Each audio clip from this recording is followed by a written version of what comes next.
rather forceful eviction over delayed payment of rent. That is a fate of a family in Embu County seeking justice following their forceful eviction from a national government house. The family alleges that those effecting the eviction did so without considering their sick mother and the fact that it was raining at the time of eviction. According to the family, they were evicted from government house for lacking a pay slip, as Masu Wanjiru now reports.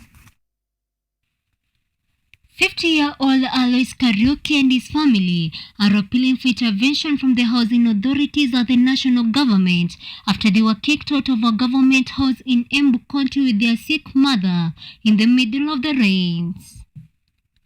According to Alois, his wife has been working at the Embu Level 5 Teaching Referral Hospital for the last 20 years and was allocated the house 4 years ago due to the condition of her mother who feeds through tubes and has to see the doctor regularly.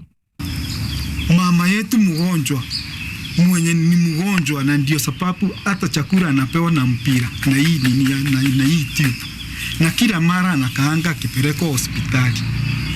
Na ndio sababu tulipewa hii nyumba ndio tuwe tunampeleka wapi. Huyu anafanya pipi yangu anafanya hospitali. Akipata masaa kidogo anakuja anampea chakula. Hata yeye wakati wa mvua nje, watoto nje. Their pleas to the officers managing the house fell on deaf ears as they were being evicted. According to Alo's wife, Jocelyn Kagendo, they have never failed to pay the 1,000 shilling house rent, but the management lately has refused to accept the checks. Na sijawahi kosa kulipa hiyo nyumba. Nalipanga every month. Date 15 na yesi kafika. Nalipanga date 10. Yes. Mimi yenye naweza sema tukubaliwe tukae juu hizi nyumba ni za serikali na tunalipanga. Tukae tufumilia ati si mtu akijipanga awaondokea nyumba zao.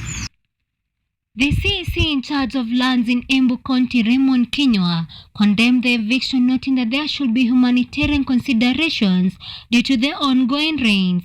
He called for collaboration between the national and county government officials to sort out some of the cross-cutting issues affecting the residents. Na kwa nini nasema ni kitu ya kuhuzunisha? Kuna kitu inaitwa humanitarian grounds ama jambo la utu. Saa hii kunanyesha. Wakati unaondoa mtu wakati kunanyesha kwa wakati huu, hata tuseme alifanya nini, hata tuseme ulimwandikia barua, ako na mtu mgonjwa kwa nyumba, kunanyesha, vitu zake zinarushwa nje, hapo hakuna utu. The family is questioning why they are being evicted from a more affordable house when the government is pledging affordable housing units to Kenyans. Masu Wanjiru, KUTV.